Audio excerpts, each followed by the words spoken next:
গত 4 জুলাই টানা ভারী বৃষ্টিতে নদীর পানি উপচে টেক্সাস অঞ্চলের বহু ঘরবাড়ি, সামার ক্যাম্পের শিশুরা সহ যানবাহন এবং আরও বহু মানুষ ভেসে যায়। এই বন্যায় নিহতের সংখ্যা বেড়ে দাঁড়িয়েছে 128 জনে।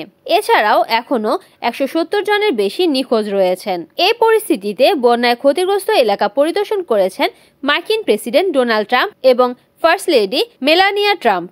সেই সঙ্গে কর্মকর্তাদের সঙ্গে একটি গোলটেবিল বৈঠকে স্বেচ্ছাসেবক ও উদ্ধারকারী দলের কার্যক্রমের প্রশংসা করেছেন ডোনাল্ড ট্রাম্প। পাশাপাশি বন্যায় মারা যাওয়া ব্যক্তিদের বিষয়ে গভীর সমবেদনা জানিয়েছেন তিনি।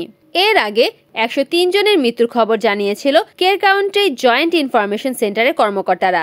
নিহতদের মধ্যে 67 জন প্রাপ্তবয়স্ক ও 36 জন শিশু। এদিকে বন্যায় এখনও কমপক্ষে 160 জন নিখোঁজ রয়েছেন।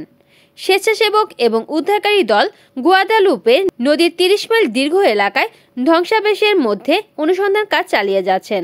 যুক্তরাষ্ট্রের প্রেসিডেন্ট হিসেবে ট্রাম্প দায়িত্ব নেওয়ার প্রায় 6 মাসের মধ্যে টেক্সাসের এই বন্যাই সবচেয়ে প্রাণঘাতী দুর্যোগ।